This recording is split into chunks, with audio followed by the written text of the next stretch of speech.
really excited. We're beyond excited to see all of you here tonight and to show off some of the outstanding work our students are doing. So let me say a few words about the format. After the program, we have refreshments, and at that time, you'll be able to talk informally with some of the presenters. Can you hear me? I see you frowning down there. No? Not too well. Okay. No, Louder? Okay, I'm getting close. All right. I'm saying a few words about format. After the presentation, we have refreshments and the opportunity for you to talk informally with the presenters. And you'll also be able to see the accompanying exhibit, which is one floor down, so pay attention, and we'll have people who can guide you down there to see it and also talk with you about it. So I want to begin with some thank yous. To the Friends of the Goucher College Library for supporting tonight's program. The Friends have been advocating for the library since 1949, and we're enormously grateful to the alums and others who have chosen this way to support the college. To Curator of Special Collections and Archives, Tara Olivero, raise your hand, she's back there somewhere standing, and other members of the library staff who nurtured this project and tonight's event. To Professors Brooke and Carol Pierce and the fund that carries their name. You can see a little bit about it on the back of your program, if you've got a program. In the last 8 years, more than 20 students have been able to devote the time that's needed to carry out in-depth research here, building their scholarly credentials and helping us to learn more about our collections. And to President Rhoda Dorsey and the class of 1960, who established a fund in her memory. I believe Rhoda would have loved what we're about to see. Now, I know we have at least one member of the class of 1960. Are there, raise your hand.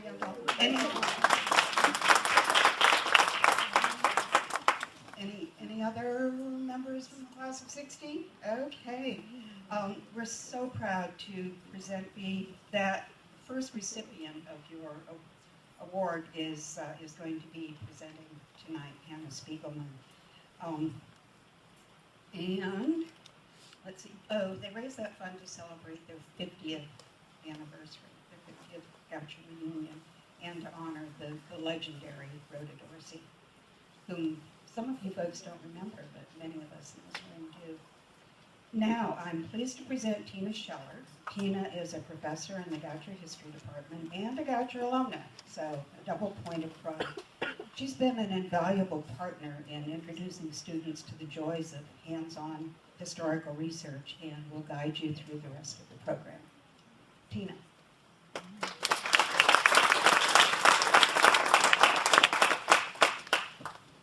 Thank you, Nancy, for that lovely introduction. Good evening. We're so happy to see all of you tonight. Those of you who are here willingly, those of you who are encouraged by your professors to come. We love to have you. Thank you so much for being here. On a frigid morning in February of 100 years ago, a group of Goucher students braved the cold as well as the disapproval of their college president and boarded a train at Pennsylvania Station in Baltimore, destined for Washington, D.C. Once they arrived at Union Station, the students proceeded to the White House, where they joined other women's college students to form a picket line in front of the White House gates with placards beseeching President Wilson to support a constitutional amendment that would grant women the right to vote. Tonight, on the centennial of this daring college picket, we are gathered to commemorate this event. We will do so by sharing with you the history of Goucher College students and faculty who not only participated in the picket, but also played an important role in the movement for women's suffrage. Now, before we have some wonderful presenters, but before we start this program, I'd like to add to what Nancy said. I want to thank the Friends of the Library, the class of 1960 Rhoda Dorsey Endowment for the archives, and the Brooke and Carol Pierce Center for Undergraduate Research. I also want to now thank Nancy Magnuson for her support of the project. This project would not have been possible without Nancy's support. As many of you know, Nancy is retiring this year as Goucher College librarian. Maybe some people don't. Well, now you know. Nancy is retiring this year. And I want to take this opportunity, because this is probably my last program with you, to express my profound appreciation for all she has done for us at the college. Nancy, throughout her long career at this college, Nancy has been a jewel in Goucher College's crown. And we all owe her a great debt of gratitude for the outstanding library she has developed and for her encouragement of student and faculty scholarship. So, thank you.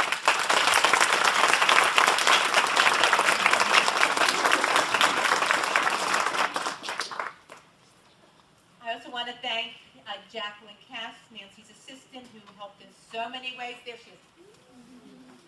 To make this program possible. Thank you, Jacqueline. And the extraordinary staff of Special Collections. Tara Olivero, Melissa Straw, Kristen Wilsonbach, and Debbie Harmer. Tara, wave to everybody. Tara is wonderful. Again, without Tara's help, this project would not exist. She located documents for us. She borrowed artifacts. She mounted the exhibit. She has just done so much. And again, I appreciate her, and I think we all appreciate everything she does for the college. Thank you, Tara.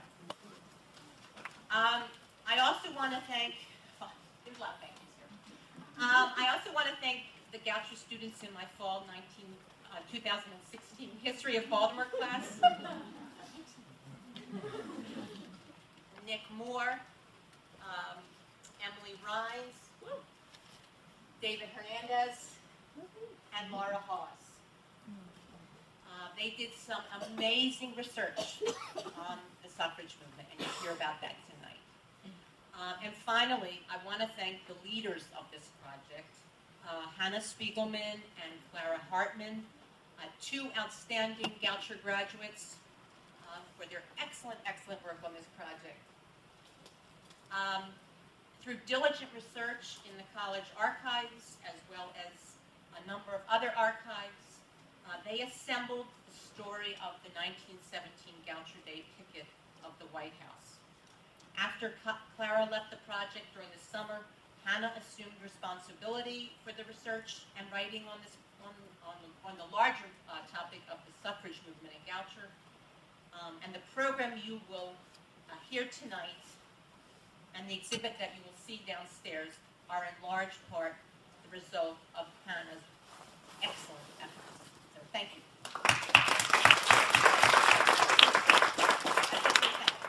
Now, one last item to mention before I turn the program over to Hannah. As a result of this project, many of us have developed a new interest in Goucher's history, a very rich history. And we are trying to form a group to come up with ideas for promoting the study and display of Goucher's history. So, if you might be interested in joining a group such as this, which we've dubbed tentatively Friends of Goucher History, there's a sign-up sheet over on the table. Please add your name and email address to the sign-up sheet. There's no commitment. You're not obligated. But you may want we want to start a conversation about this and see what we can do to promote our college, which I don't think enough of us know much about. So take some time to sign up. And without further ado, I present Hannah Spiegelman, who will begin the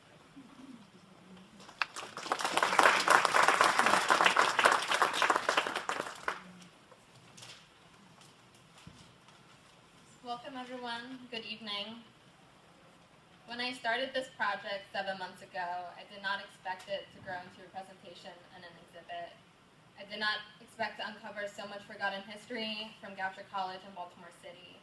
I did not expect to learn about alumna after alumna and so many faculty members who accomplished so much while at Goucher and after they had left. I'm very happy to be here tonight to share this history with all of you. Tonight we will explore the history of Goucher's involvement in the women's suffrage movement. We will be talking about some of the major students and faculty in the movement and the events in which they participated, culminating with the College Day picket on the White House 100 years ago tomorrow.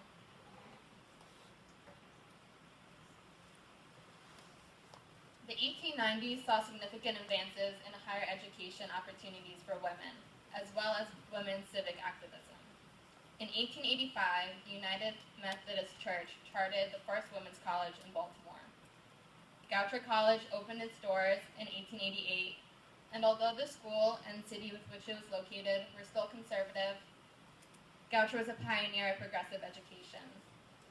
Dr. Hans Frolicker said, quote, "This was to be a college to break down the prejudice against higher education for women among the women in Baltimore." As early as the 1890s, students at Goucher College learned about the suffrage movement through the teachings of Dr. Thaddeus P. Thomas. He was a professor of economics, sociology, and history. Starting in 1894, Thomas held suffrage debates in his classes and encouraged his students to discuss the controversial issue, no matter their opinion. While many students were in favor of suffrage, others were strongly against it. As you can see by the quotes, higher education and suffrage do not automatically go hand in hand. The pro-suffrage side believe that the proper sphere of a woman is in doing what is right. When you say that women are not fit to vote and that men are, you admit that we are inferior. A visit to the polls will not be any more an interruption of duties there than it is to the businessmen. While the side against suffrage would say things like, suffrage diminishes man's respect for her and will degrade her moral nature. Women will lose their good looks by engaging in political life. This represents the various opposing views of the day.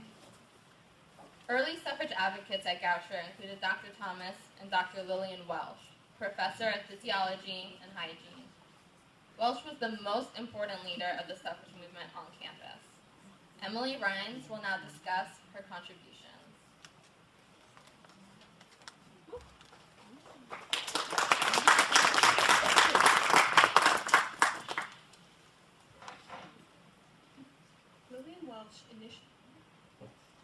Lillian Welsh initially went to college to become a teacher and immediately went on to become the principal of the high school she herself had attended.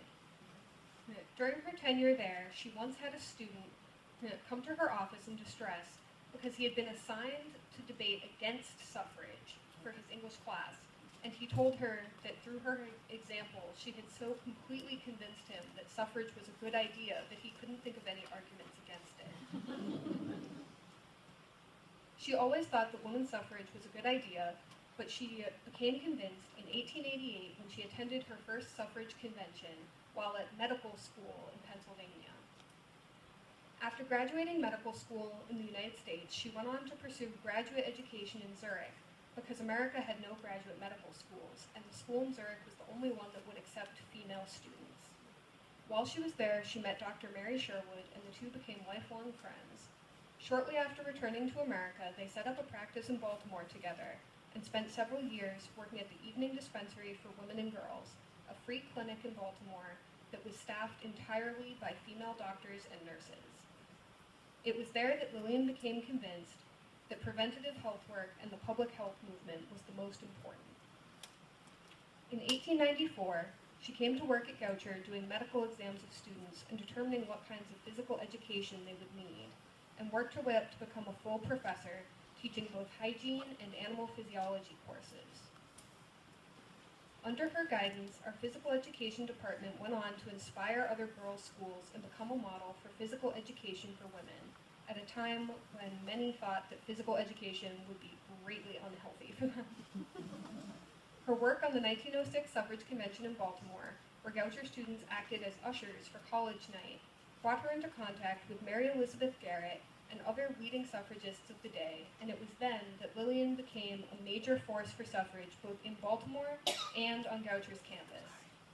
She later recalled that it was a rude awakening when I found that we the people did not include women. In 1913, she and other Goucher women marched in the parade on Washington, despite the fact that they were not given a day off from work or class. Lillian marched with a contingent of classmates from her days at the Women's Medical College in Pennsylvania.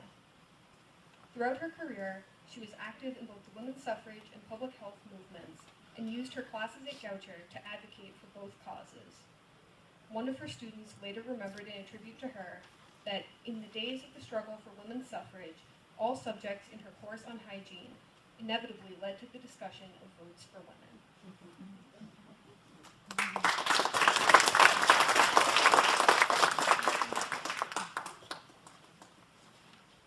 It is very important to acknowledge that the women of the suffrage movement were divided by race, and African American women were often ignored or purposely pushed aside by white suffragists to increase chances of the passage of the 19th Amendment. Laura Hawes will now discuss the role of African American women in the movement. Just as Lillian Welsh felt excluded from We the People on account of her gender, within the African American community in Maryland, women were experiencing sexism in addition to racism while working to secure their right to vote.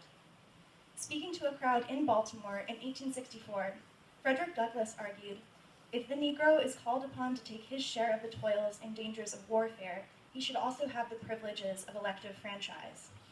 Although Black women technically fall under his category of the Negro, Douglass's justification for Black enfranchisement was built upon the image of the Black male soldier and implicitly excluded these women. The movement for universal manhood suffrage, which eventually led to the passage of the 15th Amendment in 1868, was focused on guaranteeing citizens the right to vote regardless of race, color, or previous condition of servitude, but did not include gender as a protected category. Black women were excluded from this suffrage movement, and white women saw this movement in opposition to their own. White women's anger increased the racist sentiment already present within the women's suffrage movement, and, as the cartoon on the left illustrates, they excluded Black women from their suffrage activities just like the men.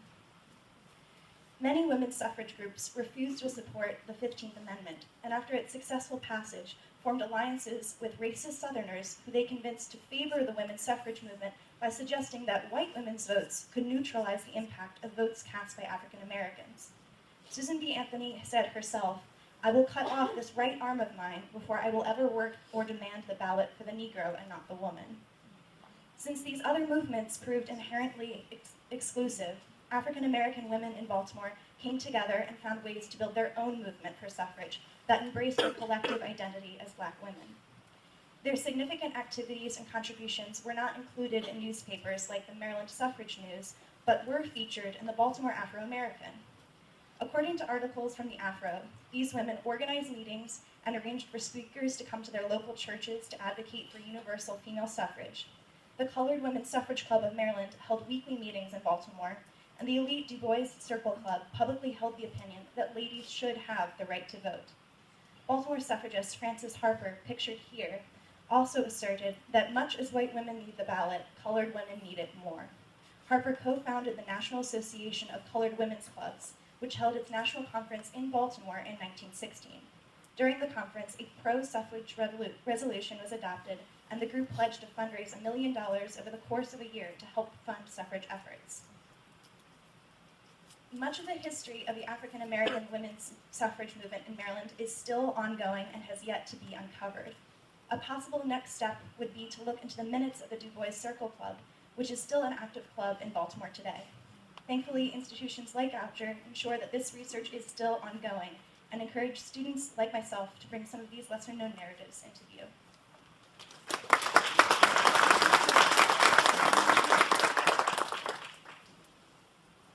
1906 was a turning point for Goucher student activism in suffrage and for the national suffrage movement in general.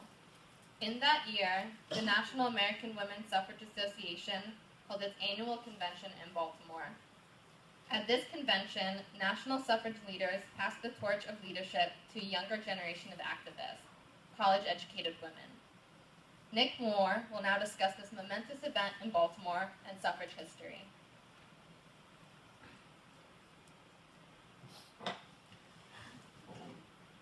The National American Women's Suffrage Association, which I'll be referring to as NASA because it's a mouthful, was the organization for the fight to secure a constitutional amendment for the women's right to vote. In the years preceding the convention, NASA realized it needed to make some changes. Its membership stood at a mere 10,000 people, and their membership were growing old, or their leaders were growing old. In addition, NASA needed to change its public image from one of a small group of activists to one that would appeal to the elite. By changing their image, organizers sought friends in high places with enough money to propel their fight for women's suffrage into the 20th century. However, the suffrage movement required more than just money. It required a new wave of women to lead the fight. Susan B. Anthony recognized this and decided to target the college woman. Leaders of NASA such as Susan B. Anthony and Dr. Anna Howard Shaw made a statement when they decided to hold the convention in the southern conservative city of Baltimore. With the help of wealthy social philanthropist Mary Elizabeth Garrett, the convention achieved the prestige desired by organizers. In the fall of 1905, Mary Elizabeth Garrett approached Lillian Welsh and Mary Shorewood about the convention and asked for help with planning a college evening. Lillian Welsh arranged for Goucher students to meet Susan B. Anthony at Garrett's house. Lillian recounts this magical moment in her memoir, stating, "The college women of Baltimore, however, will recall with greater vividness of the following Sunday afternoon when Miss Garrett invited them to come in for a cup of tea, and a personal word from Miss Garrett. There we literally sat at her feet and knew we were in the presence of a great soul. I shall never forget the picture she presented in the fading light of the afternoon and the fitful play of the flames of an open fire. She wore her famous garnet-colored velvet dress and a lace collar." End quote. Welsh also arranged for the Goucher College students to act as ushers in full cap and gown for the college evening.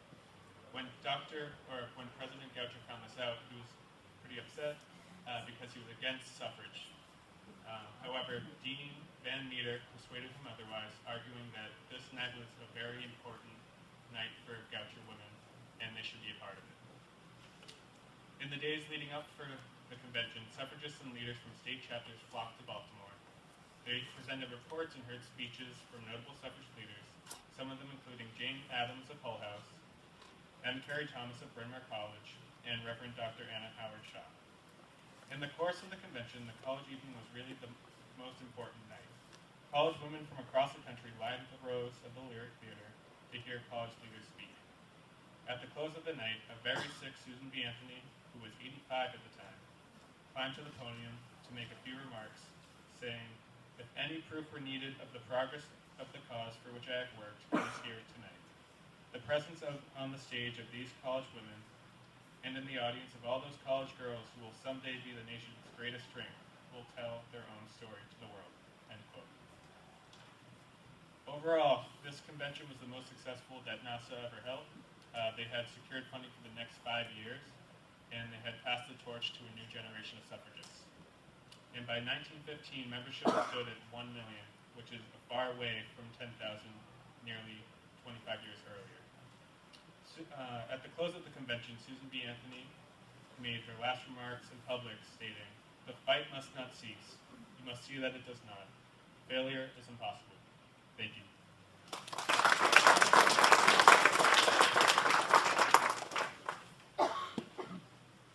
To attract attention to the cause, suffrage leaders organized 2 major parades in Baltimore in the summers of 1912 and 1913.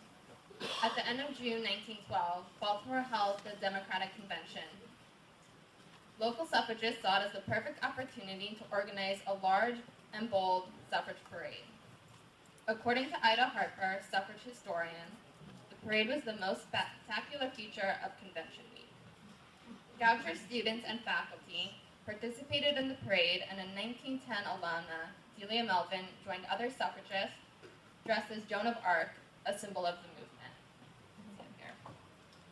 It was a lavish pageant featuring multiple floats, including one representing the working class women, and actors dressed as historical figures, such as 17th century Margaret Brent, the first woman to ask for the vote in Maryland. Goucher students also participated in a 1913 parade made up of 5,000 suffragists.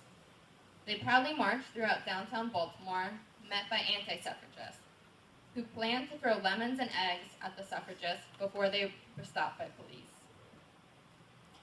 Another important march, organized by NASA, was set to take place the day before President Wilson's inauguration on March 3, 1913, in Washington, D.C. Prior to the parade, suffrage leaders formed a suffrage army, which hiked over 200 miles from New York to Washington, D.C. David Hernandez will now talk to us about the suffrage army and the Goucher alumna who joined the suffragists and reported the hike.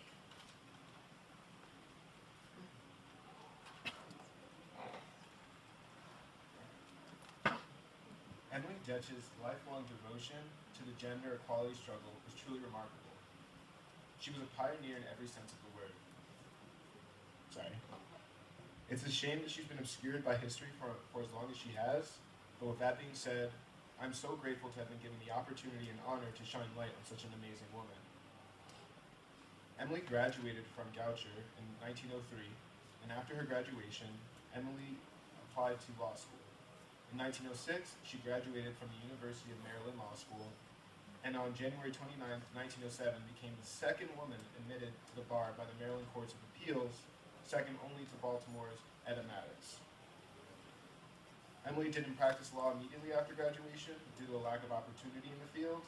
Instead, she took up work at the Baltimore News as a journalist. Her most notable contribution to the Baltimore News was her time spent as an Army correspondent covering the suffrage army hikers' journey from New York to D.C. in February of 1913, filing daily reports with the paper. Emily was not only a journalist on the march, but she was also one of the 14 women that completed the entire 240-mile trek by foot in the harsh February winter. The marchers defied the notion that women were fragile, and more importantly, not fit to have the right to vote. More specifically, the purpose of the suffrage march was to hike from New York to Washington to bring attention to the cause of women's suffrage, marching on the inauguration, as Hannah said before, on March 3rd. So up here on the left here is a newspaper clipping, and it's one of the 20 or so daily newspaper clippings or headlines that Emily Detch wrote. And in her dispatches, she chronicled daily happenings of the Army, including what they wore, what their signs were, but also kind of interesting facts like a lot of the time as they would enter a city, a lot of the female hikers would get proposed to by male suitors upon entering the cities. And one of the funniest news clippings I read from hers was when they went to Penn State, there was like lines of men or lines of students like throwing flowers and engagement rings or just like things to like tie them down, as they were walking by. And also another big thing that she wrote about was desertion. Since they were walking 240 miles, there were a lot of women who were walking and just like, I'm going to take the train, or I'll meet you guys in DC on March. So it was actually, her reporting was really, really funny and candid. But beyond the suffrage march, Emily Detch was strove to be a woman trailblazer. In the spring of 1923, Emily Detch became the first woman to run for Baltimore City Council. She lost, finishing 7th in the race citywide, but she remained politically active all her life.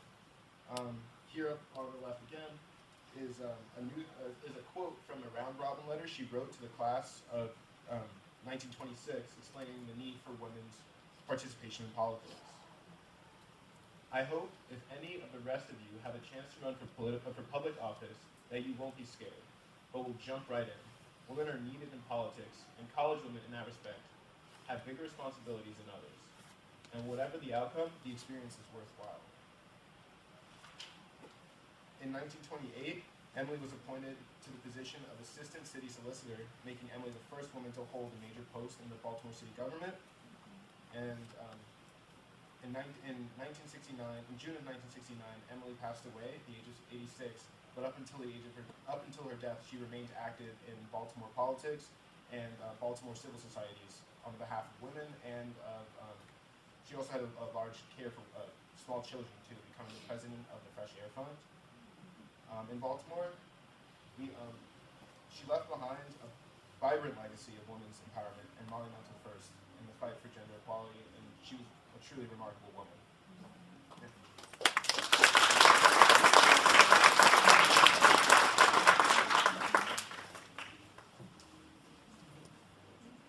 The most important march for the suffrage movement took place in Washington, D.C. on March 3rd, 1913. NASA organized hundreds of suffragists to march one day before President Wilson's inauguration, making sure the president would hear their voices. The photo on the top right shows the crowd for the suffrage march, while the photo on the bottom right shows the crowd for Wilson's inauguration.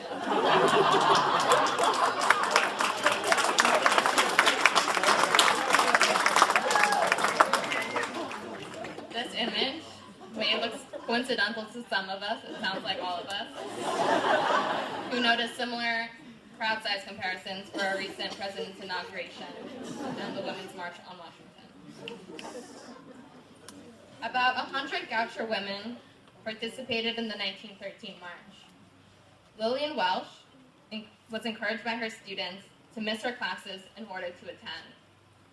Due to its size and the public's opposition to the suffragists, the march lacked police protection and crowd control, as you can see at the top photo. Despite its intensity, Goucher students and faculty were thrilled to have attended. Catherine Davison, a Goucher senior, relayed the excitement of the parade in a letter to her father. She wrote about her sister, quote, "She's now so thoroughly converted to it that she's willing to endure several strenuous hours of marching with hundreds and hundreds of suffragettes for the good of the cause." She also wrote, quote, "Think it will be sort of interesting to tell my great-great-grandchildren that I marched in the suffrage parade."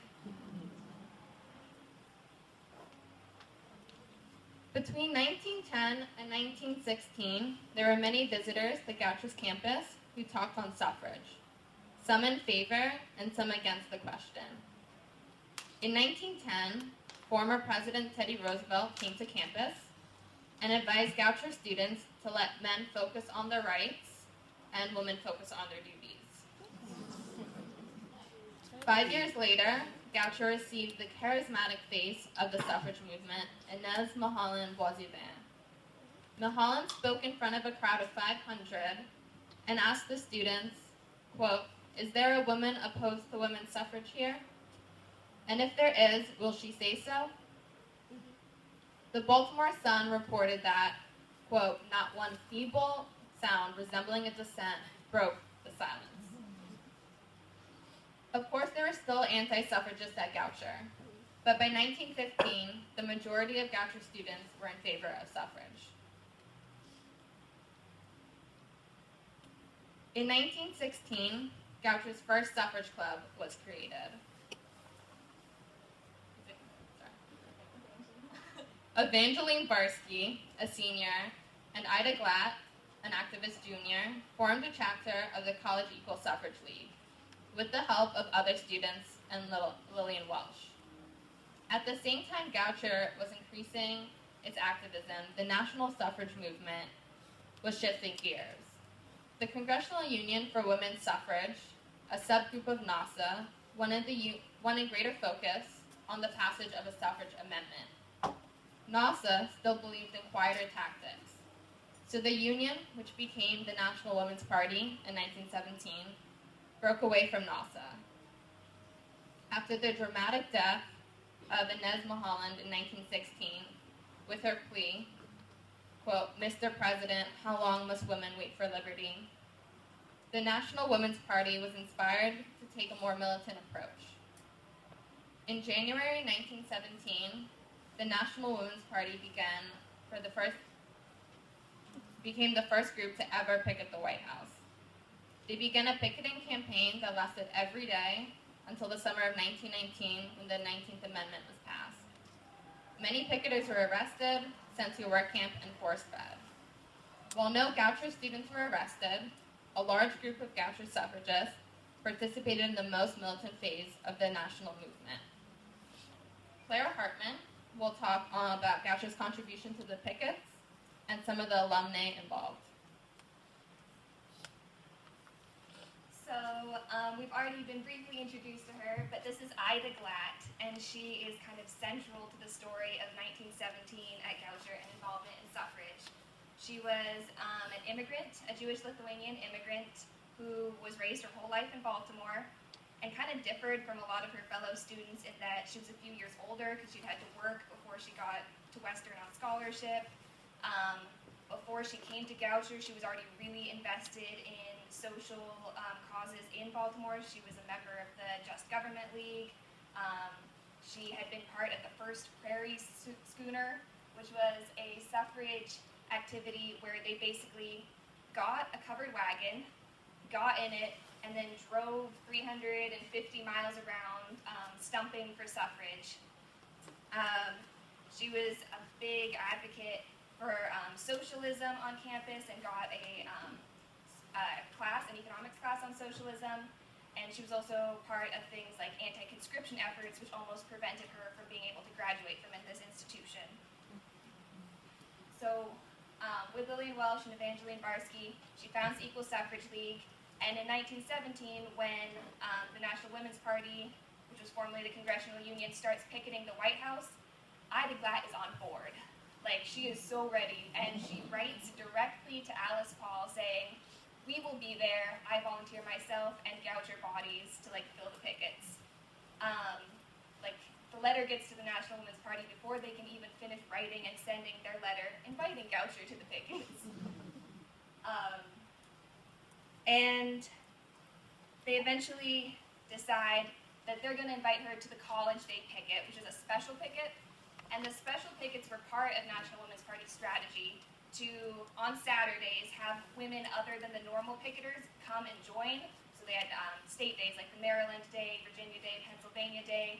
They had the Wage Earners Day. They had the Teachers Day. And this was to keep the newspapers interested, because it's not just the same 30 women involved. Now we have all these other women who are in here that you can be up in arms about. And Goucher's was really important to the College Day strategy. We were really the only Southern women's college in this area, so we kind of need to fill the ranks. So immediately Mabel Vernon of National Women's Party, she's the corresponding secretary, advertises the College Day is going to be amazing. Goucher is sending a ton of students, and Baltimore goes nuts. The Baltimore newspapers were up in arms because this was really objectionable on a number of levels. One being, Baltimore was okay with women's education, but this sort of militant suffragism was completely outside the boundaries of kind of the genteel social mores of Baltimore. And also because it was seen as an underhanded strategy on the part of Alice Paul to try and involve Margaret Wilson, daughter of the president, in joining the pickets. Margaret Wilson was a Goucher graduate. She'd been an usher at the NASA convention. She was a speaker on suffrage for many years. So this is just one of the many editorials that was published saying, if Goucher is to be considered merely a nursery for militant suffragists, it will be apt to suffer, and its expanding usefulness might be greatly checked. So this was definitely provoking and required a response of Goucher. Goucher President Guth's response was, "You're right, they should not be involved," and he placed a ban on Goucher students being involved in the marches, in the pickets. And that was on the basis of World War I is coming up, and he said, this is not the time to rock the ship. The picketers are a nuisance to the president. They are adding stress to his day. We really just need to back him up right now. So this is an unpatriotic activity, an un-American activity, and certainly not a civil activity. And Glatt's response to this is to say, okay, we're not going to go to Washington on behalf of Goucher. We'll just be a bunch of random Goucher students who happen to be there. We're just individuals.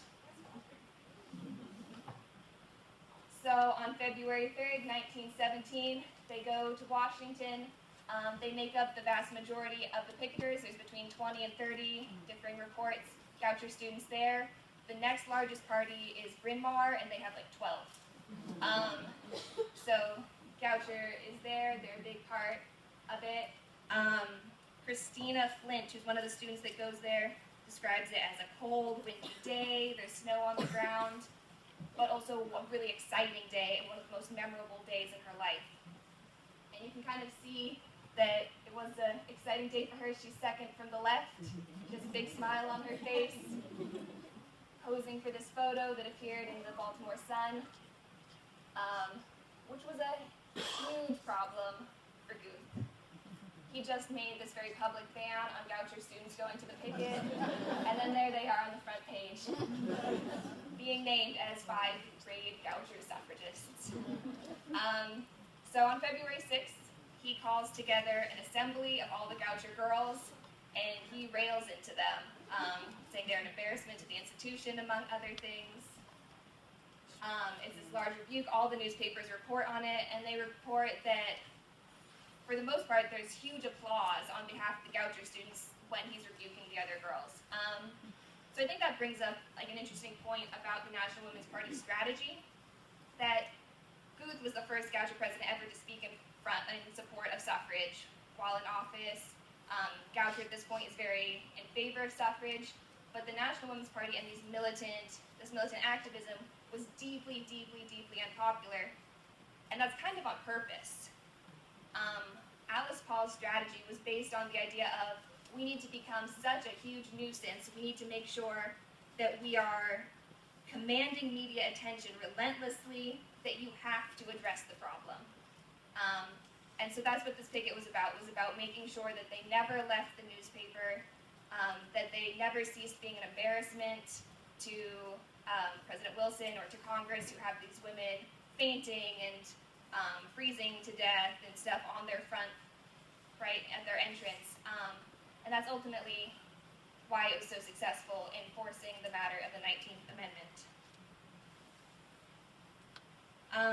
Goucher students, despite the rebuke, they returned to the pickets on March 3rd. That was Ida Glatt and a variety of other students, as well as Margaret Season, who was an alumna. She graduated in 1916 and was a huge part of the Just Government League in Baltimore. And then Evangeline Barsky was also an alumna who was really influential in some activism that happened specifically at Congress. So these are a few of the ladies. Hannah and I researched the biographies of 13 women who were involved from Goucher this summer. And I can't really make any generalizations about their lives because they went on to do really different things. The only thing I can say is that their lives greatly diverged from those of generations before them. They all had really successful careers, really groundbreaking careers. Just a few I wanted to highlight are Ida Glatt. After Goucher goes on, she moves to Chicago. She lives in Hull House. She becomes a part of Fabian Society, and she becomes a labor organizer. So she leads a bunch of really important strikes in Wisconsin. She's a member of the Communist Party, marries another member of the Communist Party, and they basically run like the southwestern region of the Communist Party for many years. She becomes a social worker, and really until her death is greatly involved in labor activism. Lucy Graves becomes Lucy Graves Taliaferro. After Goucher, she goes to Woods Hole Marine Laboratory, which is still one of the most prestigious institutions in the nation.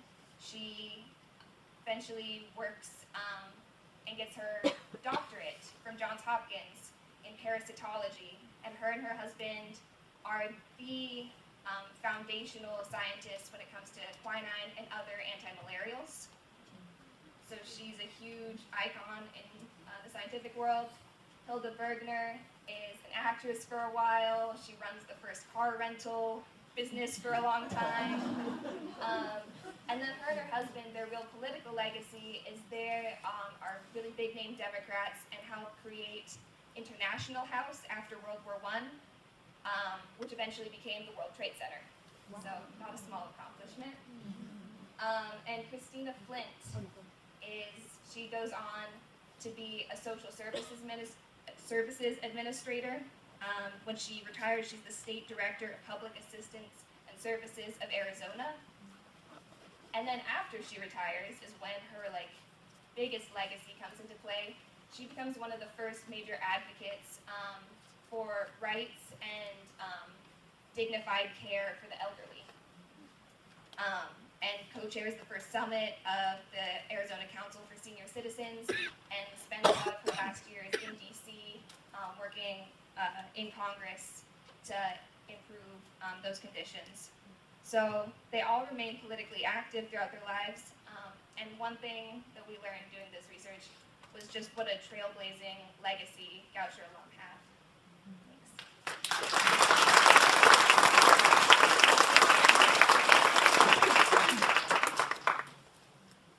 2 months after the College Day picket, the United States entered World War I. During the war, many Goucher students and faculty focused on the war effort. However, there were still students who remained active in the suffrage movement. Not long after the war ended, President Goucher signed a petition for the 19th Amendment in Baltimore.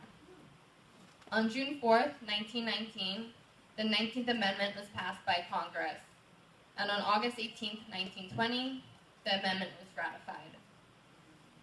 In November 1920, President Goucher granted Goucher students leaves of absence to vote for the first time. Once having won the right to vote, Goucher students and alumni remained politically active. Emily Detch, as David has shown, is one example of this continued activism.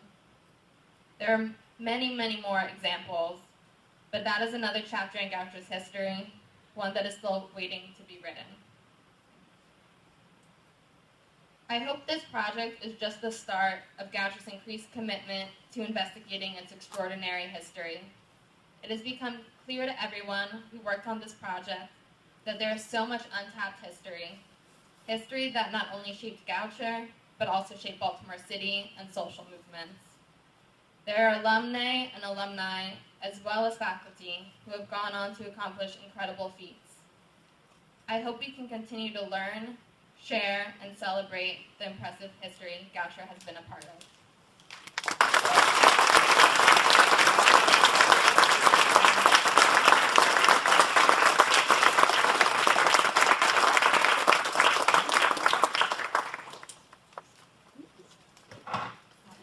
Tell you all how proud I am. Yeah, that was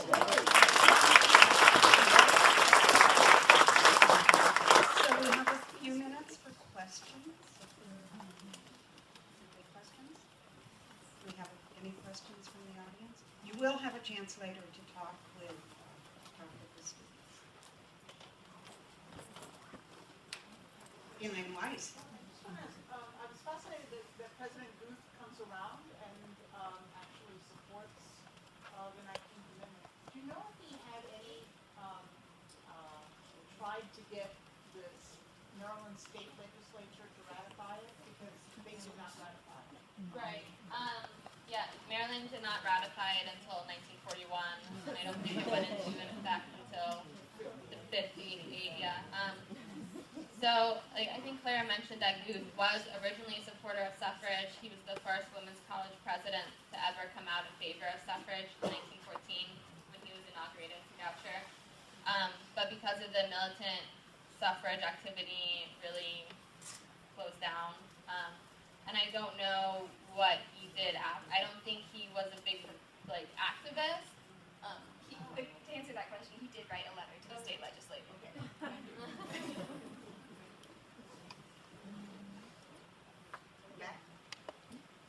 I was wondering if through your research you got a feeling of what the demographics of the student population was at that time, other than just being all female, and the socioeconomic. What was it all like at that time? It was very rich, very white. Yeah, so Ida Glatt, she really does stand out for being not very rich. But yeah, that was part of the reason that so much horror and in chaos was given when they saw that these girls were the ones going and being out in the cold for a few hours. Was definitely because they were a protected class of women.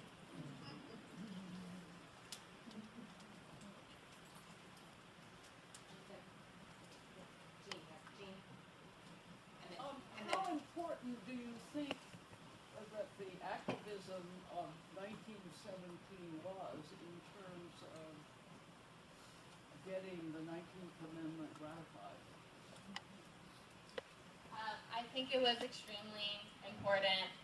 Like Clara said, they wanted to be a nuisance. They wanted to be out there every day and making sure they were getting in the headlines. They originally had special picket days to get more attention, but once they started getting arrested in the summer of 1917, those special days stopped and their arrests spoke for themselves. I think that coupled with the United States being in war and fighting for democracy abroad really pushed Wilson, once the war was over, to pass the 19th Amendment.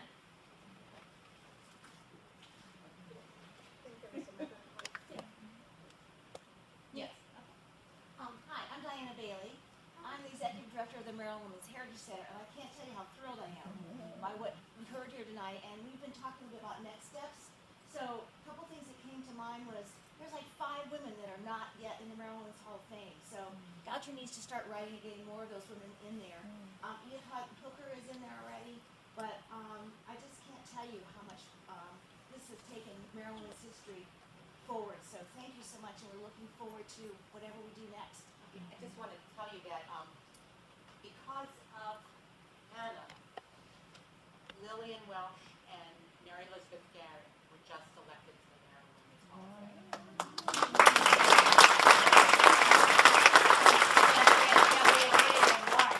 So everybody, let's go to Annapolis in March.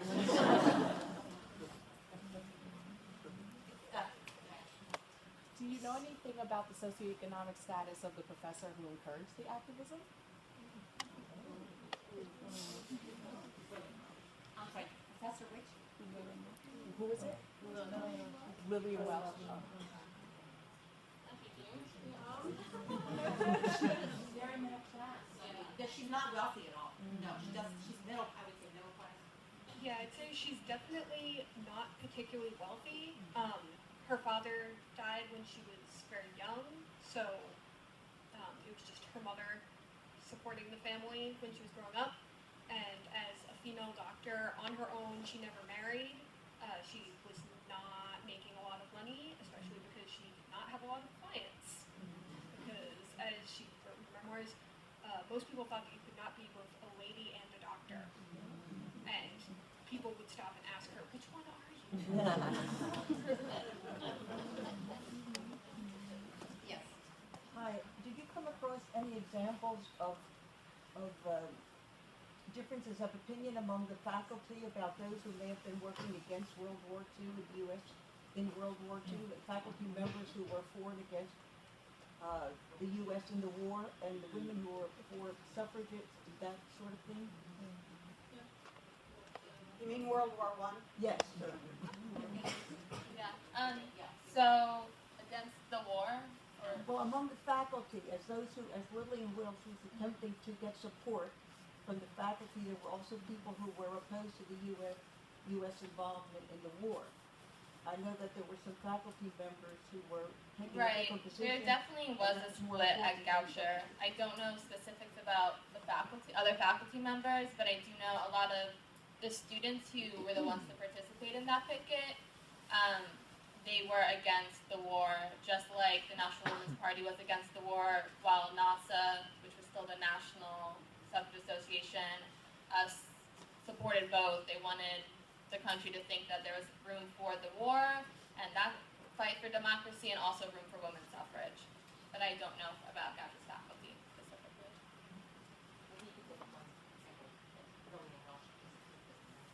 Yeah, Lillian Welsh did disapprove of the student, not necessarily, we don't know her exact opinions of the students, but she disapproved of the women who were picketing, and she disapproved of their hunger strikes at the work camp.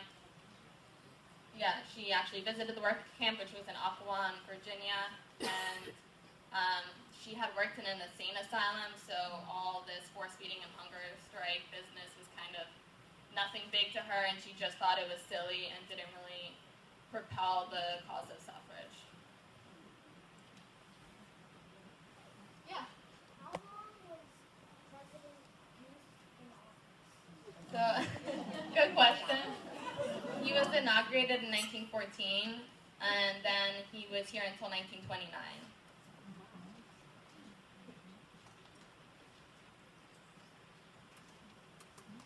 Okay, thank you all for being here.